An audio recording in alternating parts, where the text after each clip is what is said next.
দেউচা পাচামি খনি প্রকল্পে দুর্নীতিতে আগেই সরব হয়েছিলেন সিপিআইএমের রাজ্য সম্পাদক মোহাম্মদ সেলিম।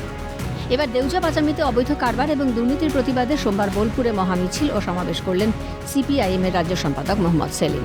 দুর্নীতির প্রতিবাদ ছাড়াও 100 দিনের কাজ চালুর দাবি, কৃষকদের ফসলের লাভজনক দামের দাবিতে বোলপুরের বকুলতলা থেকে চৌরাস্তা পর্যন্ত মিছিলে সামিল সিপিআইএম নেতাকর্মী সমর্থকরা।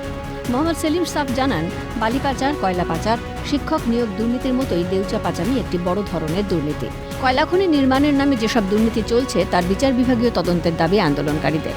এই ধরনের দুর্নীতি আগে উত্তর ভারত ইত্যাদি জায়গায় দেখা গেলেও পশ্চিমবঙ্গে ছিল না। এর পাশাপাশি মোহাম্মদ সেলিমের দাবি, এই দুর্নীতির কাজকে পুরোপুরি এসপি এবং ডিএমকে সামনে রেখেই করা হচ্ছে।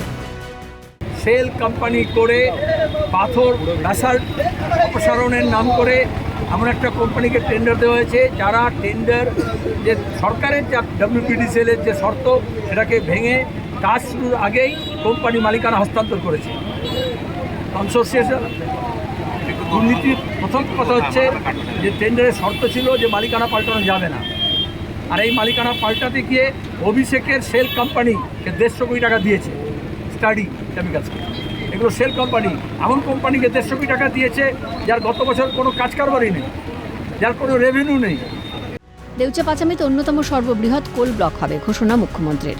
সেই অনুযায়ী জমি অধিগ্রহণের কাজও শুরু হয়েছে। এখন দেউচা পাচামির সফল বাস্তবায়নের দিকে তাকিয়ে রাজ্যবাসী। অমরনাথ দত্তের রিপোর্ট, ক্যালকাটা নিউজ।